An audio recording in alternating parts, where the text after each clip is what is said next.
Hello everyone, thanks for tuning in to KT Garage. This is part 37 of the Super Hawk project.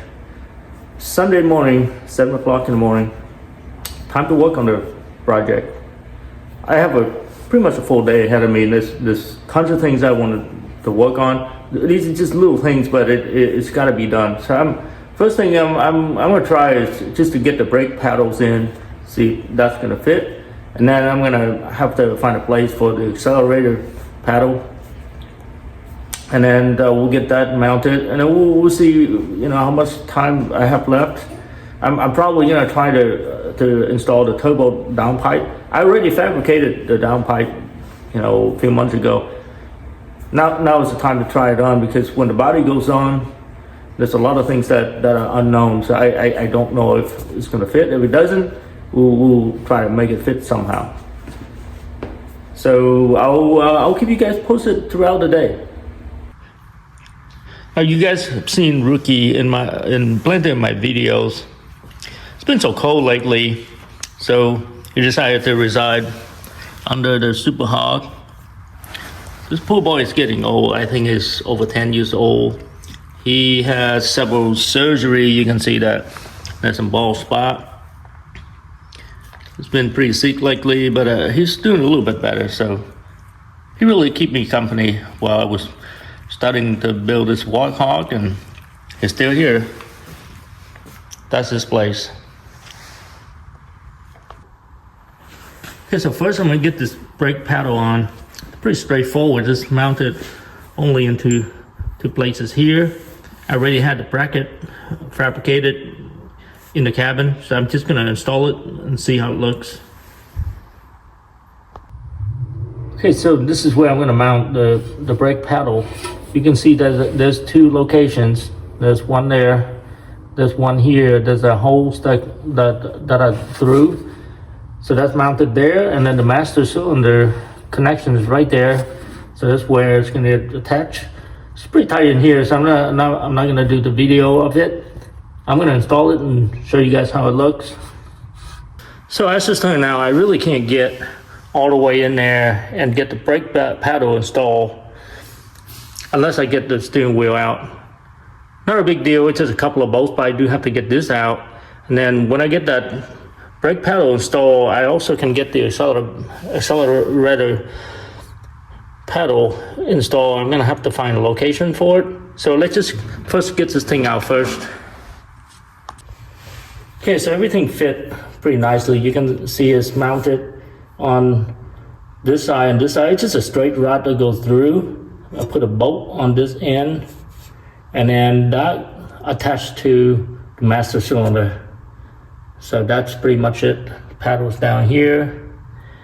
I'm gonna go and see if I can locate a place where I can put that accelerator paddle somewhere there. I'm gonna have to drill a hole because the linkage has to go to the other side. Okay, so I marked a location where the hole should be for the accelerator paddle. You can see the dot right there, the black dot. That's what I'm gonna drill. Okay, so the paddle assembly looks something like this, where you're gonna have to get this through the firewall, and then there's a retaining plate on the other side that you can bolt it together. Now, I believe that this drill right here would drill a big enough hole to clear this whole thing to be bolted on. So I'm gonna go ahead and drill that hole. Well guys, the drill bit size worked out really nice. I didn't take a video of the hole, but it worked out really good. The bracket came right through, and then I marked and drilled 3 other holes to put a bolt through, and then it's bolted through the other side. Let me see if I can show this. It's kind of a tight area. It took me a while to get it to work, but it actually did. Let me see.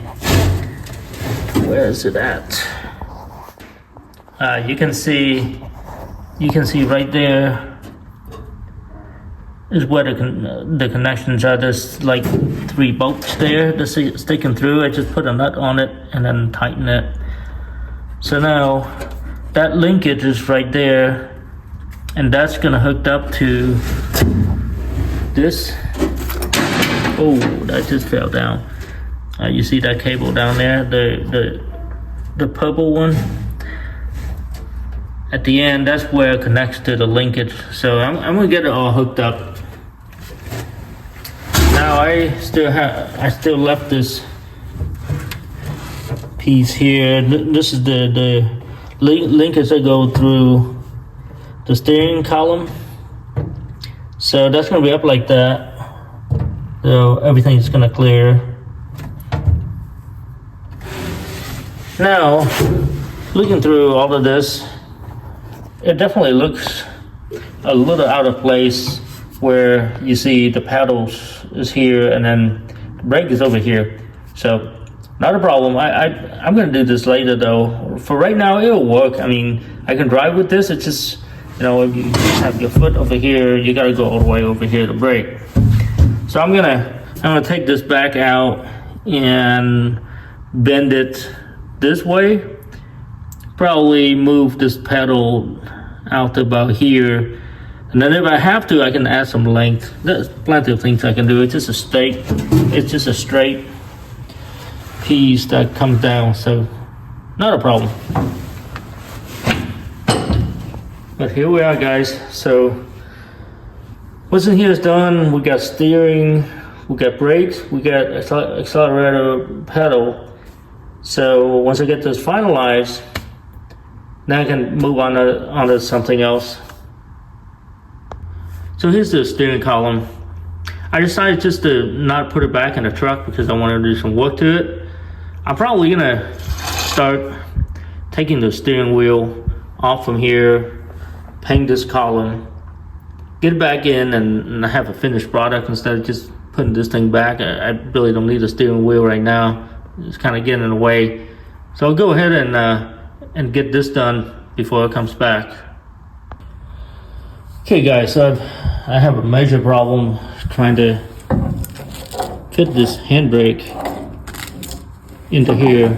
Now, the way this was designed was that it's gonna get bolted on like that. And then you pull this up, and then this lever in here, they get to pull. So the way I planned it works out great on the body, but when I put it into the chassis, guess what's in the way? So you can see this piece right here shouldn't be there, and I didn't know until I put the chassis in.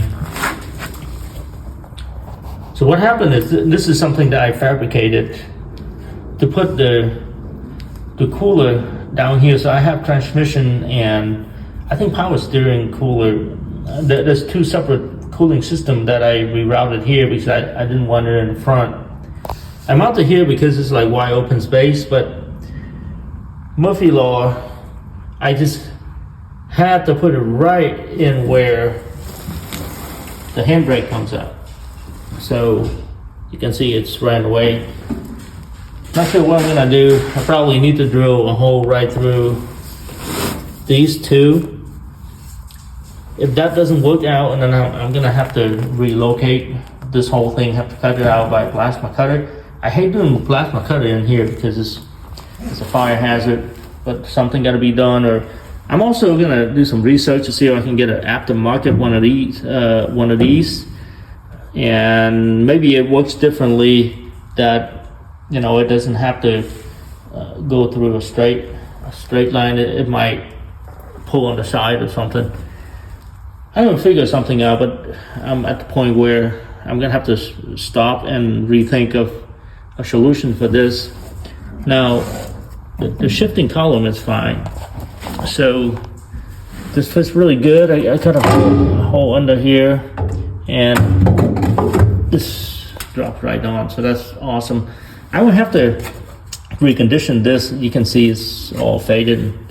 I have to repaint it. Maybe I just look for something new if they sell one of these.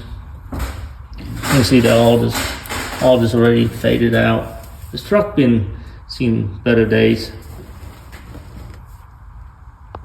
Well guys, it's late Sunday night. It's time for me to stop and go in and get some rest. I didn't really get as much done as I like today.